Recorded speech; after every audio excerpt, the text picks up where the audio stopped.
27 de março de 2013.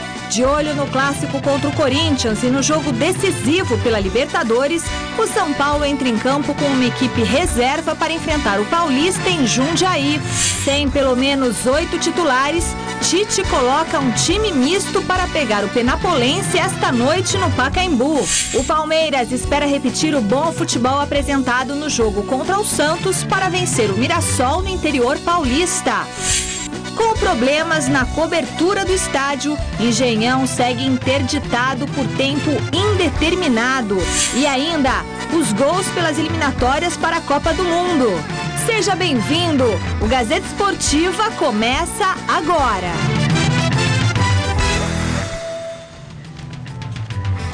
Olá, boa noite! Começamos o programa de hoje com gols das eliminatórias europeias para a Copa do Mundo. Ontem, a invicta Alemanha atropelou o Cazaquistão. Dinamarca e Bulgária ficaram no empate. No clássico da rodada, a atual campeã do mundo, Espanha, se deu bem contra a França. E a Inglaterra ligou o sinal de alerta após empatar com o Montenegro. Pelo grupo H das eliminatórias europeias para a Copa do Mundo, Gerrard levantou na área e Rooney meteu a cabeça nela para fazer Inglaterra 1, Montenegro 0. Os montenegrinos chegaram ao empate após uma cobrança de escanteio. Dejan Damjanovic tentou 2 vezes até conseguir marcar o gol da igualdade. Com o resultado, a seleção de Montenegro permanece na liderança do grupo com 14 pontos, 2 a mais do que o English Team. Pelo grupo I, a Espanha venceu a França no clássico disputado em Paris. Aos 8 minutos da segunda etapa, Pedro lançou Inácio livrinho na esquerda. O lateral cruzou para a área e o próprio Pedro correu para marcar o gol da vitória dos espanhóis. Agora, a Espanha lidera o grupo com 11 pontos, 1 a mais do que os Bleus. Pelo grupo C, a Alemanha atropelou o Cazaquistão por 4 a 1. Destaque para a galera do Borussia Dortmund, que resolveu a parada.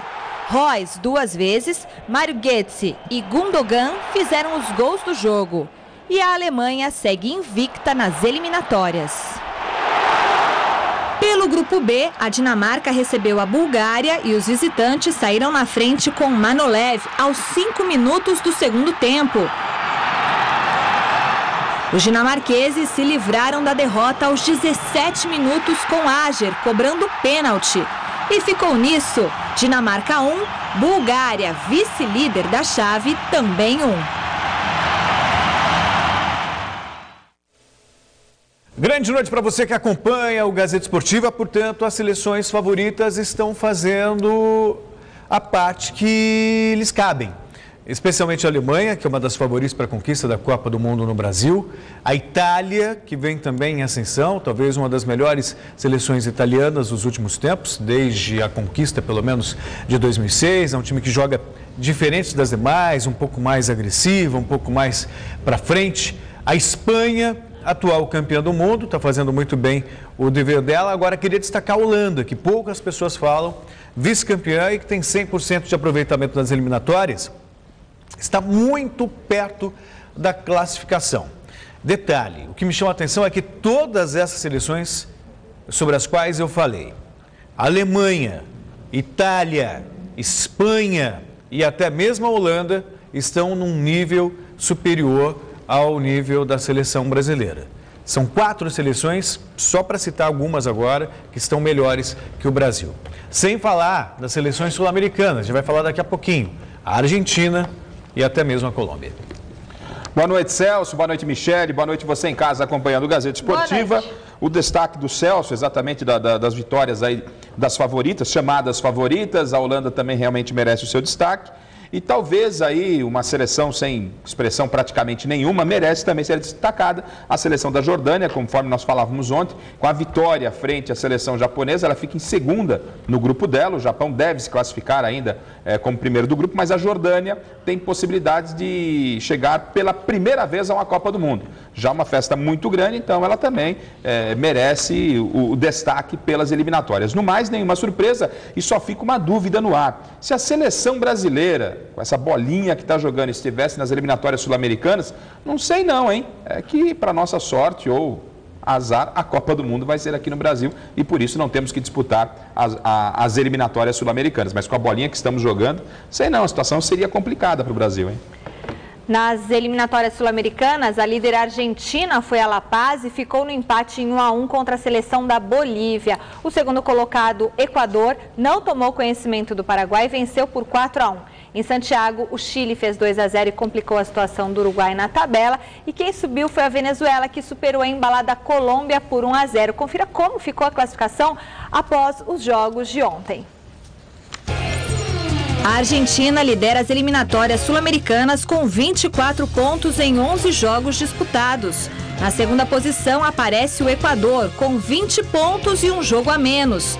Também com 10 partidas, a Colômbia aparece em terceiro lugar, com 19 pontos. Em quarto lugar está o Chile, com 15.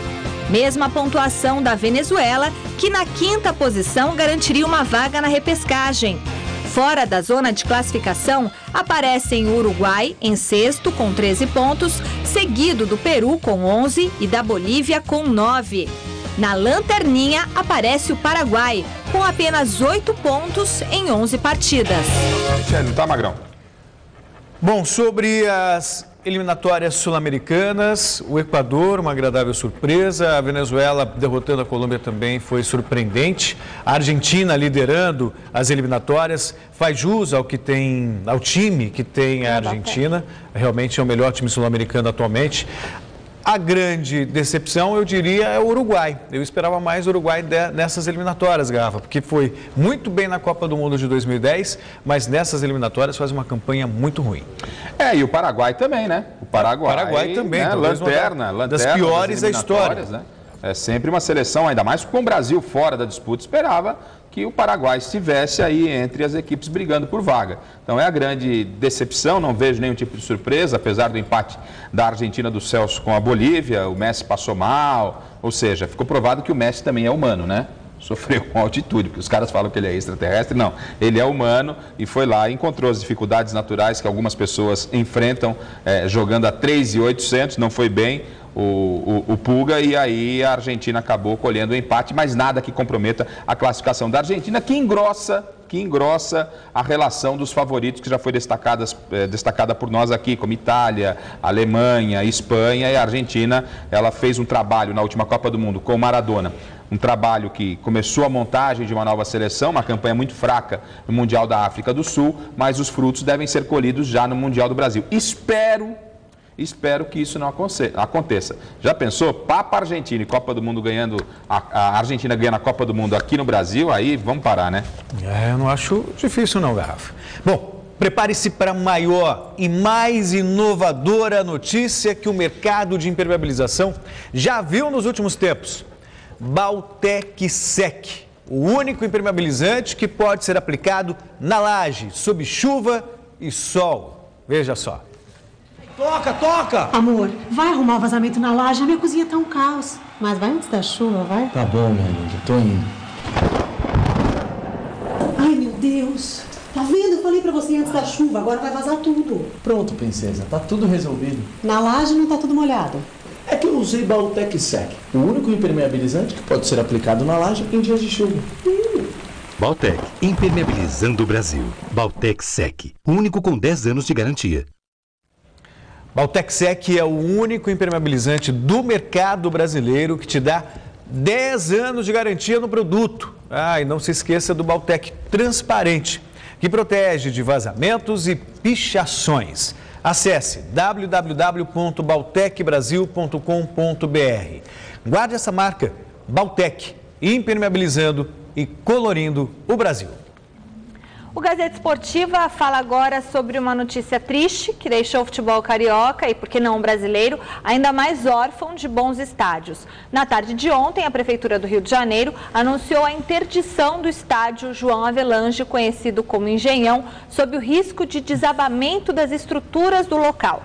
Em reunião hoje de manhã, o engenheiro responsável pela arena explicou os riscos.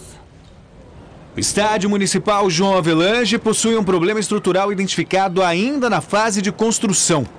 Os arcos do lado leste e oeste, que sustentam o teto do local, estão numa posição errada. A previsão era de que, com as escoras utilizadas na obra retiradas, as hastes se movessem e a cobertura fosse assentada. Além disso, existe uma deterioração grande dos materiais utilizados. Na manhã de hoje, o engenheiro Marcos Vidigal, representante do consórcio que administra o estádio, explicou como foi feito o projeto do Engenhão e qual o real perigo que motivou a interdição do mesmo. O risco que nós estamos falando é da ocorrência de um vento que numa determinada altura e numa intensidade e numa direção específica, ele pode ocorrer a ruína. Não quer dizer que vai ocorrer. O vento, inclusive, pode ocorrer e não acontecer nada no estádio. O problema é realmente antigo. Em 2009, chegou a ser recomendado que o estádio fosse fechado em dias com ventos a partir de 115 km por hora. Armando Queiroga, presidente da RIURB, empresa municipal especializada em gerenciamento de serviços de engenharia civil, prevê cerca de 60 dias para consertar os problemas e concorda com a interdição. Pode fechar os olhos para o que está acontecendo. Seria uma irresponsabilidade, a prefeitura, o prefeito assumiu como de imediato o fechamento do estádio, não tem que ser diferente. Na tarde de ontem, às pressas, o prefeito do Rio de Janeiro, Eduardo Paes, se reuniu com os presidentes dos 4 grandes clubes da cidade e anunciou o fechamento.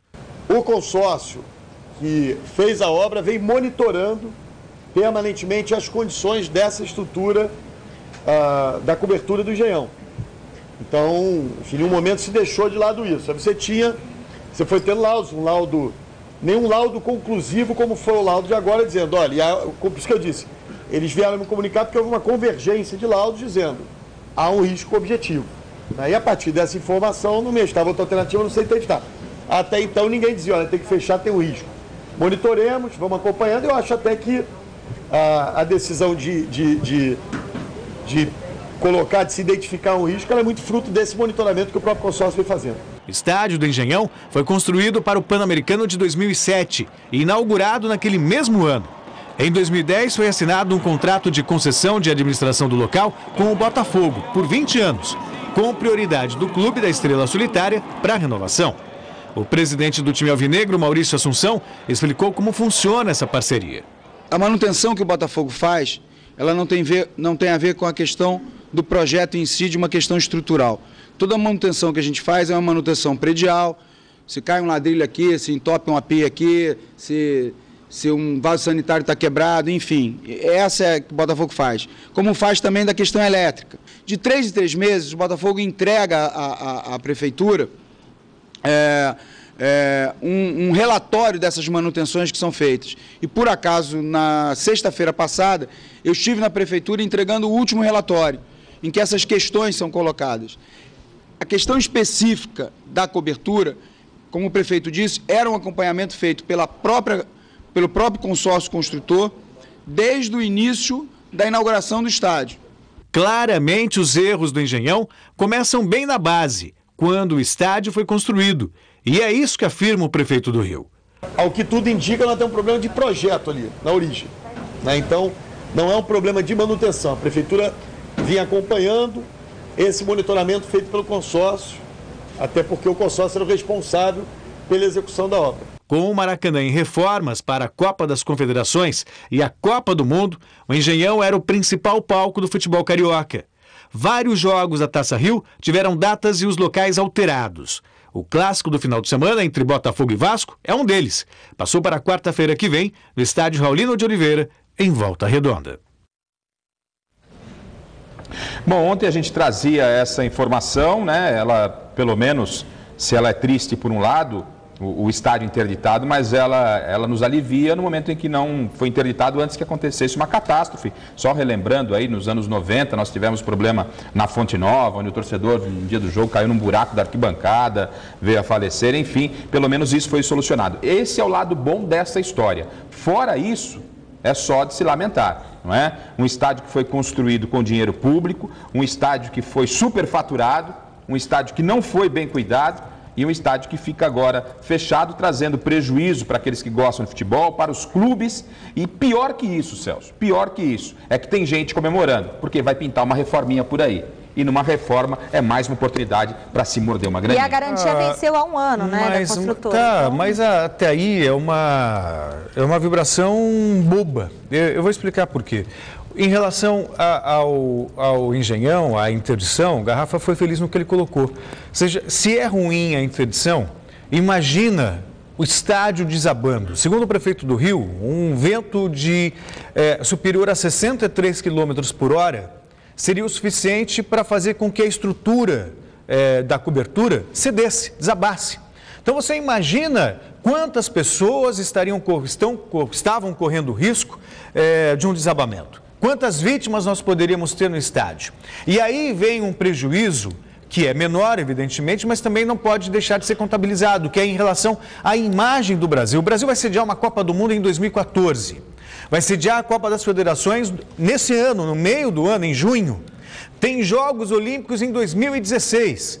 Como é que pode um estádio que tem aproximadamente 6 anos de vida ter problemas em sua estrutura tão comprometedores? Como isso é possível? Quer dizer, é erro de projeto, é material de baixa qualidade, enfim, tudo isso tem que ser investigado com rigor, porque é dinheiro público envolvido. E a imagem do Brasil, ela fica cada vez mais arranhada. Se antes nós discutíamos o fiasco dessa Copa do Mundo, que em termos de legado, o que se pensa de legado numa Copa do Mundo? O que ela deixa para o cidadão poder usufruir depois do evento. Mobilidade urbana, continua o caos. Você que está andando pelas ruas de São Paulo agora, está acompanhando o programa, sei lá, pelo celular, de qualquer maneira, pode acompanhar sim, porque está parado o trânsito, provavelmente ninguém anda. Transporte, continua o caos. Aeroporto, o caos. E aí esse tipo de problema coloca em xeque também o que até então parecia que ia funcionar no Brasil, que era a construção dos estádios. Quer dizer, você coloca em xeque a qualidade do que está sendo feito. Se um estádio com 6 anos apresenta esse tipo de problema, isso significa que tantos outros estádios que estão sendo construídos agora também correm o mesmo risco. Detalhe, o Engenhão vai ser utilizado nos Jogos Olímpicos. Vai ser o palco do atletismo, está nesse estágio. É lamentável. E são coisas que acontecem no Brasil que realmente dão vergonha. Vergonha de ser brasileiro. Porque todo mundo só visa o lucro. Mas veja só, a segurança do torcedor, do cidadão, é sempre colocado em segundo plano. Se não fosse assim, o Engenhão não estaria passando por isso, repito, com apenas 6 anos de vida. O caso do Engenhão é mais um que coloca em xeque a condição do Brasil em sediar grandes eventos como uma Copa do Mundo e uma Olimpíada. Então, entre no site gazetesportiva.net e dê a sua opinião respondendo à enquete de hoje. Com atraso nas obras e o Engenhão interditado, o Brasil tem condições de sediar um evento esportivo de grande porte? Tem. Sim ou não? Participe, o resultado sai no final do programa de hoje. Sim ou não, Celso? Absolutamente, definitivamente não. Não dá para confiar, né? Vai sediar, porque tem que sediar, não tem jeito, mas mais longe do que se imaginava como um evento ideal. Garrafa? Condição o Brasil tem, ele não tem material humano. Enquanto os dirigentes procuram uma solução para a realização dos próximos jogos, já que o Engenhão está interditado, os clubes grandes do Rio de Janeiro vivem momentos distintos no campeonato. Botafogo e Fluminense aparecem entre os classificados para a fase final da Taça Rio. Vasco da Gama e Flamengo somam apenas 1 ponto no segundo turno do estadual e precisam reagir rápido. O primeiro clube carioca a sentir as consequências da interdição do Engenhão é o Fluminense. O tricolor das Laranjeiras jogaria hoje contra o Macaé no estádio João Avelange pela 3ª rodada da Taça Rio. Mas o jogo foi transferido para São Januário. Como se não bastasse a mudança do local da partida menos de 24 horas antes do apito inicial, o Fluminense também vai precisar superar as ausências de Fred e Jean, que estavam servindo a seleção brasileira e devem ser poupados pelo técnico Abel Braga. Wellington Nem, com entorse no joelho, ainda é dúvida. Depois de uma derrota na estreia e um empate na segunda rodada da Taça Rio, Todos no Flamengo sabem que a vitória é o único resultado aceitável logo mais contra o Bangu em Volta Redonda. Clube como o Flamengo, né? Eu acho que 2 derrotas consecutivas já é complicado, imagine 3 sem vencer, né? Novo tropeço poderia significar a eliminação do rubro-negro no estadual. Aí não dá, né, Rafinha? Pessoas falarem no meu condomínio porteiro me zoar, então pra mim é vergonhoso. Revelado pela base, Rafinha não se preocupa só com as gozações dos adversários, mas também em recuperar o bom futebol. Dei uma oscilada que é normal, né? Meu primeiro ano como profissional, e agora que eu estou encarando isso, e os obstáculos estão aí pra gente passar. Nessa hora, é importante o apoio dos mais experientes. Temos jogadores jovens, né, na nossa equipe, onde quando vem as derrotas também a confiança desses jogadores acaba se abalando um pouco, né? Até porque o primeiro ano deles de profissional. E a gente mais velho tem que procurar dar esse suporte e a confiança a esses atletas mais jovens. Bom, quero que você que tem um financiamento de carro, casa, cartão de crédito, empréstimo pessoal ou cheque especial, preste muita atenção agora. Você pode estar pagando muito mais que deveria neste contrato de financiamento. A Cord Company é especialista em análise de crédito de financiamento e pode te ajudar a baixar as parcelas e reaver os juros e taxas que você não deveria ter pago, caso, claro, o seu contrato esteja irregular. Muitos clientes já procuraram a Cord Company e conseguiram reduzir o valor das parcelas em até 50%. Não seja mais uma vítima dos juros abusivos. Vá atrás dos seus direitos e descubra se o seu contrato de financiamento está irregular. Não perca tempo. Ligue agora. 2227-4210. 2227-4210 e agende uma consulta gratuita com os consultores da Cord Company. A maior consultoria financeira do Brasil pode te ajudar da maneira correta e como manda a lei. Seleção brasileira, após os 2 amistosos disputados contra Itália e Rússia, os jogadores que atuam no Brasil já desembarcaram em solo tupiniquim para retomar as atividades nos respectivos clubes. Destaque para o atacante Fred, que volta ao Fluminense como principal artilheiro da nova era Felipão. Foi difícil conseguir ouvir a delegação brasileira no desembarque da seleção após os empates contra Itália e Rússia. A maioria dos jogadores e o treinador Luiz Felipe Scolari não quiseram falar com a imprensa. Depois de muita insistência, Parreira deu algumas palavrinhas. Acho que o teste foi bom, pronto. Como o teste foi muito bom. Já o artilheiro Fred, talvez comovido pelos aplausos da torcida no desembarque, parou para falar sobre o carinho dos torcedores. Fico feliz por isso. O povo brasileiro está... Quando é bem exigente, quando aplaude é porque está feliz. Tá para considerar que eu vou trabalhar firme para me manter firme, fazendo gol, sendo importante e pegar a confiança de todo mundo, não só do Filipão, mas do grupo inteiro, né? Coisa que a gente vai construindo e conquistando aos poucos. Autor de 3 gols nos 3 jogos da nova era Felipão, Fred também falou sobre um dos principais problemas da seleção, a falta de tempo para o maior entrosamento. Acho que é sempre bom estar juntando o grupo para jogar, para treinar. Isso aí, sem dúvida, se fosse perguntar tanto os jogadores como a comissão técnica da seleção, todo mundo queria estar junto para estar entrosando cada vez mais, evoluindo mais. Mas, infelizmente, não é possível. Nós vamos ter que nos adaptar a isso que está acontecendo agora para ir melhorando. Olha, talvez se temos que destacar algo na seleção brasileira, destacar o Fred, né? Que era uma carta fora do baralho da comissão técnica do Mano Menezes. Quando o Filipão voltou, deu confiança, deu credibilidade ao Fred, né? Garantia de que ele poderia exercer o seu trabalho da melhor forma possível e o Fred tem correspondido, pelo menos nesse início de trabalho do Filipão. Fora isso, talvez acrescentar aí o Marcelo, que teve um bom desempenho nessa última convocação. Fora isso, a seleção brasileira está realmente perdida, está sem rumo, sem direção. Nós temos 2 ou 3 amistosos ainda antes da estreia da Copa das Confederações. E há quanto tempo a gente sabe que a gente vai disputar uma Copa das Confederações em casa? Há quanto tempo está definido isso? E a gente não tem uma seleção ainda. Não estou culpando o Filipão. Ocupando toda uma estrutura. Todo o planejamento. Pela CBF, não é verdade? A CBF apostou na saída do Dunga, trouxe o Mano, mas o Mano já estreou no óleo quente, não é? Já fritando o Mano Menezes, esperou-se um tempo, veio o Marinho, saiu o Mano, chegou o Filipão. E nós estamos para estrear na Copa das Confederações há um ano, que é muito pouco, para a Copa do Mundo, e nós não temos uma seleção. Não temos um time, não temos um esboço de forma tática de jogar. Nós temos aí o Neymar sozinho não vai resolver a seleção brasileira. Esqueçam, o Neymar sozinho não pode levar nem o Santos nem a seleção brasileira nas costas, porque futebol é coletivo.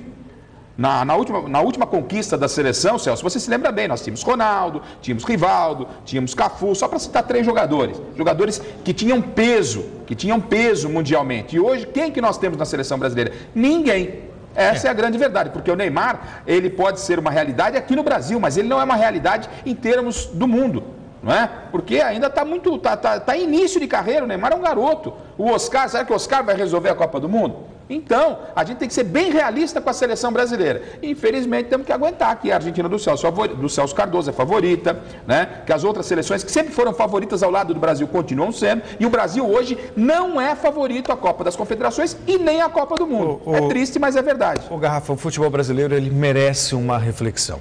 Ele padece de um mal que é ruim para qualquer ser humano em qualquer ramo de atividade: a soberba. O Brasil é muito preso ao passado. E se as pessoas não olharem para frente, ao que está acontecendo ao redor, elas param no tempo. Então, a mentalidade dos dirigentes que hoje estão à frente da CBF, que estão comandando o futebol brasileiro, é a mesma de 30, 40 anos atrás, quando nós tínhamos jogadores que individualmente prevaleciam. O Brasil, ele nunca foi referência em termos de padrão tático, de conjunto. O Brasil sempre foi o país de bons jogadores. Qualquer pequeno time sempre tinha um bom camisa 10, um bom jogador, que na hora de uma competição curta faziam a diferença. Muitas vezes em detrimento até da falta de um padrão tático, de um bom conjunto. O Brasil vencia na maioria das vezes pela individualidade. Romário é um exemplo disso na seleção brasileira, o próprio Ronaldo. A seleção de 70 era um timaço, é verdade, mas tinha um Pelé, tinha Rivelino, enfim. A seleção de 82 não ganhou, mas tinha Zico, Sócrates. Sempre tivemos grandes jogadores que compensavam, essa qualidade compensava a falta de conjunto. Hoje, nós não temos esses grandes jogadores e não temos um conjunto. E o conjunto nós não temos justamente porque foi abortado um trabalho no meio do caminho. Repito aqui, nada contra o Filipão. Eu sempre fui favorável a trabalho como técnico de futebol, é sequência. Se você, isso num clube de futebol, imagina numa seleção que você convoca hoje, tem que treinar 2 dias e jogar daqui 3. Quer dizer, fica muito mais complicado você ter conjunto. E aí quando a coisa começa a engrenar, quando você começa a ter um time base, vem alguém e acaba com esse trabalho. E traz uma nova pessoa que tem que recomeçar um trabalho num período muito curto. Falando em curto, por ser um torneio curto, a Copa das Confederações, de repente o Brasil pode até conquistar esse torneio.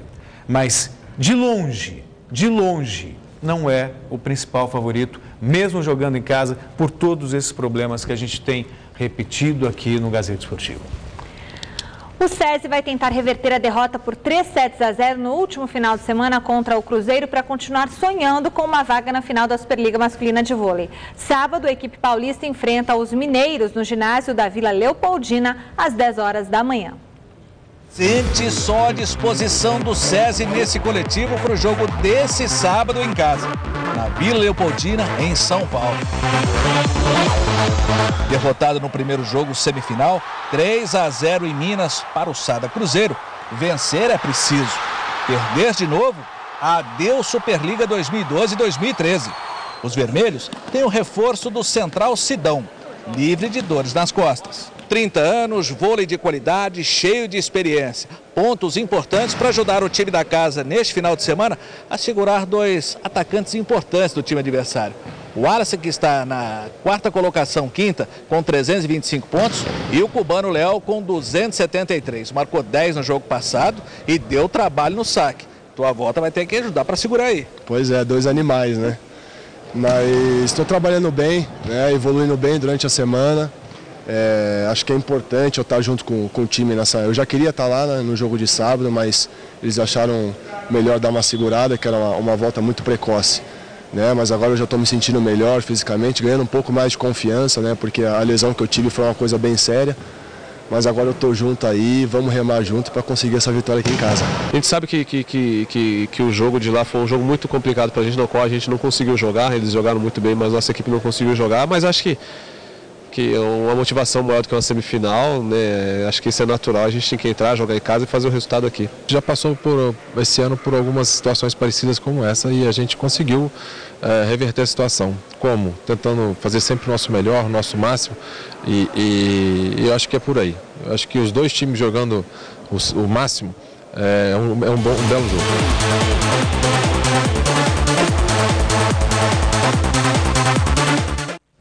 Veja agora quais os destaques do Super Esporte desta quinta-feira.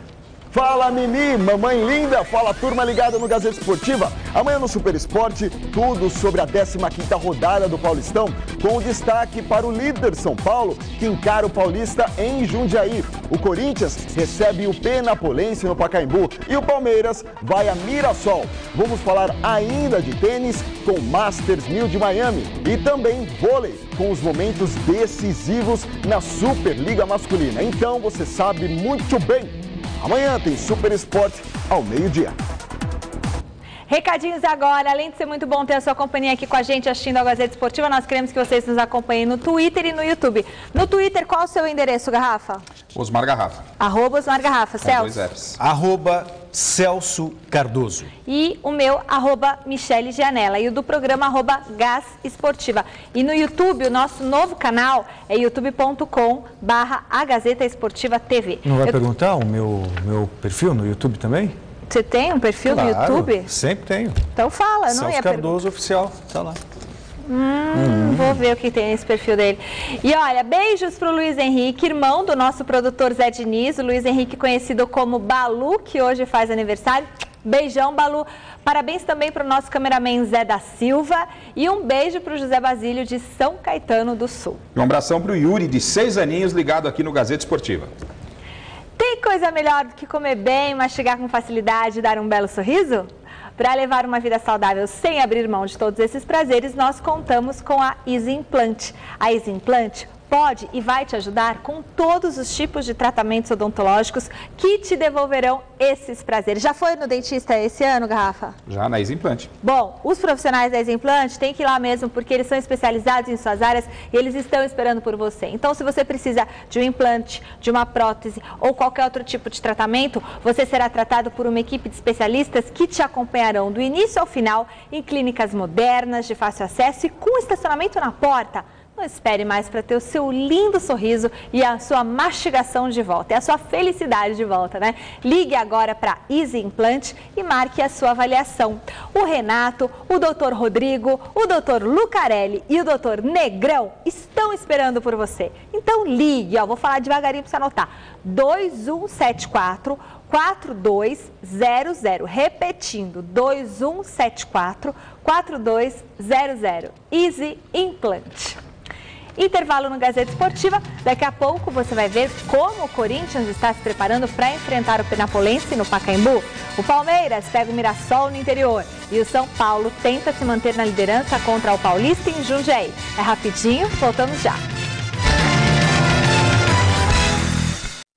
7 partidas abrem esta noite a 15ª rodada do Campeonato Paulista. O Corinthians joga no Pacaembu, São Paulo em Jundiaí, o Palmeiras em Mirassol. Amanhã acontecem 3 partidas. Confira a rodada deste meio de semana.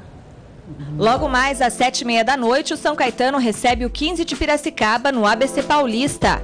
Em Lins, o Linense faz o confronto diante do União Barbarense. O Palmeiras viaja ao interior do estado para enfrentar o Mirassol. Em Bragança Paulista, o Bragantino mede forças com o Ituano. Enquanto que em Campinas, a Ponte Preta encara o Botafogo de Ribeirão Preto. Às 10 da noite em Jundiaí, o Paulista tem pela frente o líder São Paulo. No mesmo horário, no Pacaembu, o Corinthians pega a Penapolense. Amanhã às 7h30 da noite, o São Bernardo tem duelo contra o Atlético Sorocaba. Na Baixada, o Santos joga contra o Guarani em confronto direto pela 3ª posição. E fechando a rodada, às 9, o ameaçado Guarani visita o Oeste em Itápolis. Terceiro colocado no campeonato com 26 pontos, o Santos. Garrafa não deve ter vida fácil contra o Mojimirim, quarto colocado com 2 pontos a menos que o Peixe. Após os 2 amistosos da seleção brasileira, o Neymar desembarcou em São Paulo e tem presença confirmada. O Montijo, como diz o Celso Cardoso, estava com a seleção argentina em La Paz, ainda não chegou ao Brasil, mas deve ficar à disposição de Muricy Ramalho. O meia Felipe Anderson e o atacante Patito Rodrigues, que cumpriram suspensão no clássico contra o Palmeiras. Patito, ó. Meu pato não tá funcionando. Também voltam à equipe. O pato dela pipocou. O pato pifou. E atenção, galera, Santista, Patito. O jogo está marcado para amanhã, às 7h30 da noite, na Vila Belmiro. Bom, falar o que depois desse seu pato que... É Patito, esse é o Patito e o pato, né? É, o pato, né? Suja esse pato aí. Bom, o pato a gente vai falar daqui a pouquinho no Corinthians, não vai estar de fora do jogo de hoje, mas esse é assunto para daqui a pouco. Vamos falar do Net Empresas. O Net Empresas trouxe uma novidade imperdível para você. Se você tem um consultório, academia, escritório ou qualquer outro negócio, veja só a promoção que o Net Empresas fez especialmente para você. São 10 mega de net virtua com Wi-Fi com 50% de desconto e 2 linhas de telefone gratuitamente para você. Isso mesmo, são 2 linhas de telefone grátis. Tudo isso por 3 meses. Veja quanta vantagem. Você pode contar com vários serviços inteligentes, como identificador de chamadas. Por exemplo, fazer chamada com 2 pessoas ao mesmo tempo, entre outros serviços. Ainda tem o Net Virtua, banda larga de 10 mega com Wi-Fi para você e seus clientes navegarem à vontade, sem pagar nada mais por isso. Está esperando o quê? Assine agora mesmo. Aproveite e conheça também os planos com a TV por assinatura da NET. Anote aí o telefone, 4004-8844. Vou repetir, 4004-8844. Net Empresas. Tem o Net Empresas para cada empresa. Ainda com vários desfalques no time, entre eles Valdívia, Henrique, Michael Leite e Kleber, o técnico Gilson Kleina deve manter a mesma equipe que empatou com o Santos no domingo para enfrentar o Mirassol esta noite fora de casa. E o Osmar Garrafa, que está aqui ao meu lado hoje, ele acompanhou o último treino do Verdão antes da viagem para o interior. Confira. Muitas têm sido as críticas ao regulamento do Campeonato Paulista, onde na primeira fase, dos 20 times participantes, 8 garantem vaga para a segunda etapa. Se a torcida está desmotivada com a competição, o lateral Juninho pensa diferente. É uma competição da importância de uma Libertadores também. A gente entra nessas competições para chegar, né? Não, acho que, pelo contrário, isso motiva mais a gente para estar sempre jogando bem, ganhando títulos. Acho que isso que importa. O elenco palmeirense pode estar animado, mas também anda preocupado. O motivo? O grande número de atletas lesionados no departamento médico, num total de 7 jogadores. A gente fica triste, né, por ter bastante jogadores lesionados, mas a gente tem um grupo forte que vem trabalhando forte e independente de quem o Gilson colocar, tem que dar o melhor, né? Tem que honrar a camisa. Então, eu acho que o mais importante é, independente de quem jogar, é quem entrar e dar o seu melhor. Por falar em preocupação, o elenco palmeirense está tendo que conviver com atraso nos vencimentos. Os direitos de imagem já não são pagos há 2 meses. A questão de imagem, eles estão, né, fazendo de tudo para deixar tudo certo. A gente vem trabalhando, ninguém está tirando o pé porque tem imagem atrasada. Eu acho que a gente está entendendo o trabalho da diretoria e daqui a pouco eles vão colocar tudo em ordem. Problemas à parte, Juninho está animado para a partida desta noite frente ao Mirassol. O motivo? As constantes oportunidades que vem recebendo do técnico Gilson Kleina. Comecei a me sentir mais leve, né? E tudo que aconteceu também, essa questão do Vasco, o Gilson pediu para eu ficar aqui também. Então isso me deu, né, fez eu acreditar mais em mim. Porque tem pessoas que acreditam em mim, por que eu não vou acreditar em mim? Então, eu estou trabalhando, comecei a trabalhar mais forte, querendo ou não, deu uma despertada, deu uma acordada, e isso está sendo muito bom para mim. Bom, Palmeiras está fazendo o caminho dele, tem que acabar logo essa fase, né, Garrafa, do campeonato, 19 rodadas arrastadas, os times aí Quais são as pretensões maiores de Palmeiras, Corinthians, São Paulo e Santos? Terminar entre os 4 melhores para ter a vantagem de fazer esse jogo eliminatório, pelo menos de quartas de final, em casa. E apesar de todos os problemas que nós já conhecemos, o Palmeiras faz um bom campeonato paulista, Grafa. Tá dentro aí do que pode realizar nessa competição, né? Vamos sentir como é que deve ser na hora do mata-mata ou do mata, que é nas quartas de final. Se o Palmeiras tem realmente força para brigar por esse título, Palmeiras que tem ainda a Copa Libertadores, mas como grande objetivo é a montagem do time para a Série B. Esse, inquestionavelmente, é o grande objetivo. E o Palmeiras tem, dentre vários problemas, o maior deles a ser resolvido é o pagamento dos direitos de imagem, que na verdade nada mais é do que parte do salário dos jogadores, e a maior parte do salário dos jogadores, principalmente daqueles que já firmaram um contrato na gestão anterior, que nem o Praz, que chegou agora, ele não está tendo esse tipo de problema. Mas isso, claro, que afeta qualquer profissional, independentemente do valor que ele receba, 1, 2, 3, 4, 5, 100, 1.000, 1 milhão, ele tem que receber o seu pagamento em dia, porque tem os compromissos para serem saldados, e isso, querendo ou não, por mais que o jogador venha a público e fale, não, estamos dando um crédito para a diretoria, isso atrapalha. E o Palmeiras, que já tem um monte de problema, também tem que resolver mais esse. Em tempo, hein? Londrina venceu o Cianorte lá no Paranaense por 2-0, segundo turno, 100% de aproveitamento o meu Tubarão, hein? Vamos ver se agora a gente consegue o segundo turno para ser campeão, porque garfaram a gente no primeiro turno, né? Um dia o Londrina vai chegar a ser um Mojimirim. Tá bom. O Osmar Garrafa do Twitter com um F só é falso. Tem uma foto do Godoy. É Osmar Garrafa com 2 Fs no Twitter, tá bom? Obrigado. De olho no clássico contra o Corinthians no final de semana e também no jogo decisivo na Libertadores, o líder São Paulo entra em campo com uma equipe reserva logo mais contra o Paulista em Jundiaí. As informações do Tricolor com o repórter Felipe Boril. Hoje é dia do São Paulo entrar em campo, dia de manter a liderança e dia do técnico Ney Franco mudar alguns jogadores, ou melhor, quase o time inteiro. A gente vai entrar com a equipe para esse jogo, como a gente já fez em alguns momentos dentro do Campeonato Paulista, né?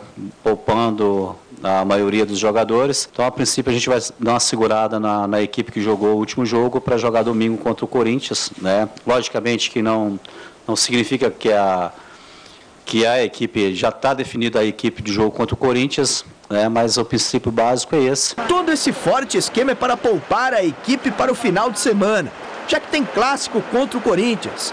E também na semana que vem, a Libertadores pela frente. É porque na quinta-feira a gente tem praticamente um jogo decisivo da Libertadores e a gente não poderia ir para esse jogo sem dar uma oportunidade de jogo ainda ao Paulo Miranda, o próprio Cortez que volta de uma lesão, o próprio Rodolfo que volta de uma lesão, o próprio Fabrício que precisa de jogos, o próprio Alisson, para que a gente possa ter peças, né, todos os jogadores tenham condição de ir para esse jogo fisicamente também. Já que mudou, dá para contar quem entra em campo, professor? Rogério Ceni no gol, Paulo Miranda, Lúcio, Rodolfo e Cortez, o Wellington de volante, lá na frente o Luiz Fabiano centralizado e ainda a utilização do Douglas. Você ouviu aí, Rogério, Luiz Fabiano vão para o jogo. E com o goleiro houve uma conversa mais do que especial. O Rogério, eu botei para ele, porque principalmente que ele estava sentindo um pouco, né? E ele falou que está à disposição para o jogo, né? E aí eu tinha a opção de mantê-lo no jogo ou não. Eu preferi, porque é uma posição diferente, né? Então a gente tem em alguns momentos um conceito do goleiro jogar, né? Então ele está indo para o jogo. Mas é um atleta que eu conversei com ele, né, antes de tomar a decisão de quem jogaria no gol. Bom, tá aí o Ney Franco e fica evidente, né, que o Ney Franco ele acabou barrando o Lúcio e eu fico esperando o comportamento dele. Será que tá barrado mesmo? Porque domingo o jogo vale. Domingo é Corinthians, aí no meio de semana tem Strongest, aí vale. Então, se está barrado o Lúcio não vai jogar esses 2 jogos. Mas não acredito que o Lúcio apareça novamente no time do São Paulo já no final de semana. E o Ney Franco tomou a postura absolutamente correta hoje, né, de colocar o time reserva aí contra o Paulista, porque tem 2 jogos importantes. A rivalidade contra o Corinthians ela é sempre fundamental para dar moral para o elenco, até em função do que tem no próximo meio de semana, quando enfrenta o Strongest, jogo decisivo, é o fio da navalha para o São Paulo. O São Paulo está aí tentando se resolver de uma crise, ver se melhora, só vai resolver se classificar para a próxima fase da Libertadores. Se não classificar, tudo o que foi dito, que tem estabilidade, que está tudo bem no São Paulo, pode esquecer. O Caldeirão vai ferver e a definição, se vão aumentar o fogo do Caldeirão, acontece na próxima semana, se for abaixar, também na próxima semana. Ninguém vai lembrar que no Campeonato Paulista o São Paulo é o líder, tem 10 vitórias, uma derrota apenas, 2 empates, isso pouco importa. Libertadores é a referência para a vida do São Paulo nesse primeiro semestre. Que, convenhamos, é uma missão duríssima. Vai ter que ganhar do Strongest lá na altitude de La Paz. Alguém vai falar assim, mas o Atlético foi lá e fez bonito. Tá, mas só que não é sempre assim. O próprio São Paulo foi jogar em La Paz com o Bolívar, que é um time hoje tecnicamente inferior ao Strongest, abriu 3-0 e tomou 4-3. Quer dizer, então não vai ser nada fácil não sobre poupar o time. Isso acontece em qualquer lugar do mundo. Os técnicos montam um elenco e vão priorizando as competições de acordo com a necessidade. E o Campeonato Paulista, São Paulo é líder, está classificado, quer dizer, pode até garantir matematicamente a vaga, mas enfim, nenhuma hecatombe tira a classificação do São Paulo. Sobre o Lúcio Garrafa, se vai voltar contra o Corinthians ou não, na Libertadores ou não, de qualquer forma a penitência já foi, né? Sei. Agora ficou um tempo afastado, de repente está treinando bem e garante um lugar no time de volta. Acho que foi dado o recado, foi dada a lição. Punir contra o Paulista é fácil, quero ver. Punir contra tirar ele contra o Corinthians, tirar ele na Libertadores, aí eu quero ver se o Ney Franco tem a moral. O Ney Franco sabe o que está fazendo. Enfim, problema dele. O técnico Tite já decidiu e também vai colocar em campo daqui a pouco contra o Penapolense no Pacaembu uma equipe recheada de reservas. Pelo menos 8 titulares deverão ficar de fora, entre eles Alexandre Pato, poupado para o Clássico, banho nesse pato. E Renato Augusto, que devido a uma lesão muscular ficará longe dos gramados por pelo menos 45 dias. As últimas do Timão com Luiz Henrique Gurian. Pronto o Corinthians, sexto colocado no Paulistão com 26 pontos ganhos. A escalação para enfrentar o Penapolense tem Júlio César no gol, Alessandro descansa e Edenilson vai na lateral direita. Gil sai, volta Paulo André, que faz dupla com o Chicão. Na esquerda, Fábio Santos.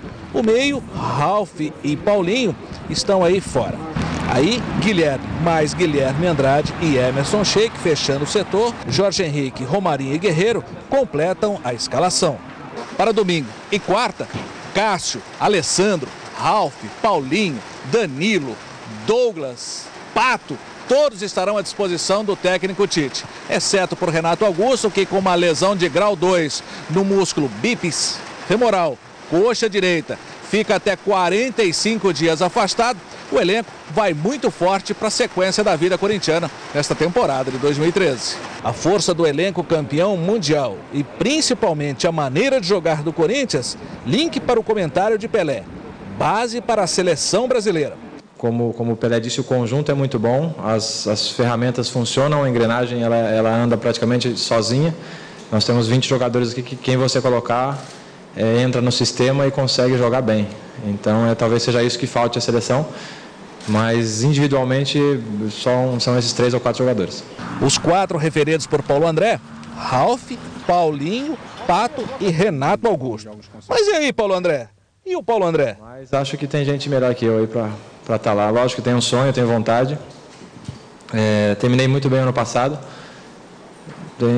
Mantenho a regularidade e quem sabe mais para frente aí, nessas convocações que só vão jogadores aqui do Brasil, possa surgir uma oportunidade. A história conta a maior queda de técnicos para o clássico São Paulo e Corinthians. Domingo, Tite sem pressão. Ney Franco, nem tanto. A gente realmente não se importa com o que está acontecendo do lado de lá. Nós vamos explorar todas as possibilidades, informações, motivações para que a gente vença o jogo.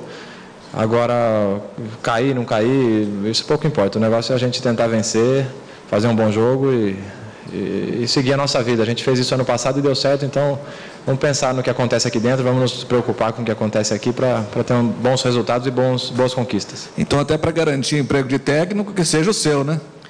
Deixa o Tite quieto aí que ele está bem. Calendário. Outro assunto analisado pelo estudioso Paulo André. Inchado, ele imagina. Eu realmente não sei até que ponto vale a pena os times de Série A, Série B até Série C do Brasileiro disputarem o estadual, tá? Isso é uma opinião minha. Acredito que talvez a gente tenha que deixar para trás, olhar e falar, foi legal, valeu, foi bom enquanto durou, Mas hoje a gente fala de dinheiro, de rendimento, de receita para os clubes, de sobrevivência. E é lógico, isso tem que deixar bem claro. Eles podem continuar existindo, como eu disse, mas talvez sem a participação dos principais clubes do Brasil que vão jogar torneios mais importantes rentavelmente para eles. O Paulo André pode pensar, quando encerrar a carreira, virar dirigente de futebol, seguir os caminhos, por exemplo, do Platini. Tem cabeça boa, tem conhecimento do futebol internacional e foi muito feliz. Talvez seja o caso realmente de você fazer 4 divisões no futebol brasileiro bem fortes, rentáveis, porque os regionais, e se o paulista, que é o mais rentável, está nessa situação, imagina os outros. Quer dizer, no Nordeste até fizeram a Copa do Nordeste, a Lampions League, né? Porque, enfim, é uma coisa ultrapassada. Sobre o Corinthians, a gente vai mostrar agora um quadro com o time que vai enfrentar a Penapolense hoje. A Michele falou time reserva. Mas se você observar atentamente, é um time fortíssimo. Só tem campeão. Podemos ver o quadro? Aí, veja só, Júlio César foi titular campeão brasileiro. Edenilson pode ser titular. Chicão e Paulo André. Olha. Paulo André, a zaga campeã do mundo. E aí você tem na direita o Fábio Santos, titular absoluto. Aí o Guilherme vai ser o substituto do Paulinho. O Guilherme Andrade é uma promessa, né?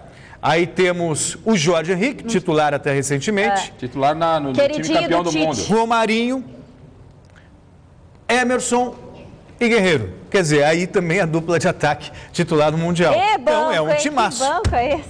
Tô errado, Garrafa? Não, tá certo, sim, tá certo. O Corinthians a gente dizia ontem, né? Está coberto de razão. A sua estrutura é realmente para outras conquistas. Se elas virão ou não, é consequência do futebol. O Tite tem feito um belíssimo trabalho, a diretoria tem dado respaldo e por isso os resultados aí estão. Vamos aguardar também o que acontece na próxima semana, quando o Corinthians volta a campo, Michele, pela Copa Libertadores da América, e aí o Corinthians já começa a surgir como força, e é força natural, mas começa a surgir dentro de campo como força para ganhar essa competição. E a Michele falou, daqui a pouquinho nós teremos Corinthians e Penapolense daqui a pouquinho. Daqui a pouquinho, quase amanhã, às 10 da noite.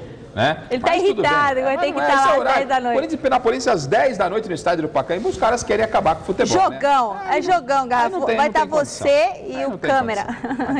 Às 10 da noite.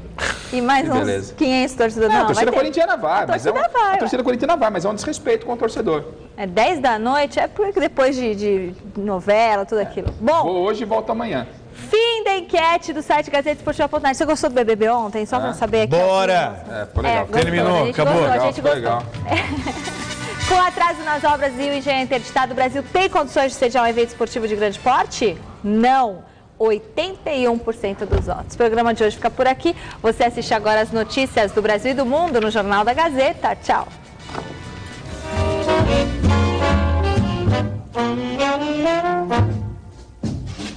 You stepped out of a dream.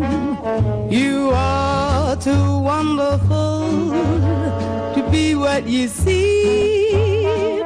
Amanhã, meio-dia, se você é fã de bola, entre para a turma do Super Esporte. Assista agora, Jornal da Gazeta. There'll be smiles like yours, honest and truly. Stepped out of a cloud. I wanna take you away from the crowd. Gazeta Esportiva. Oferecimento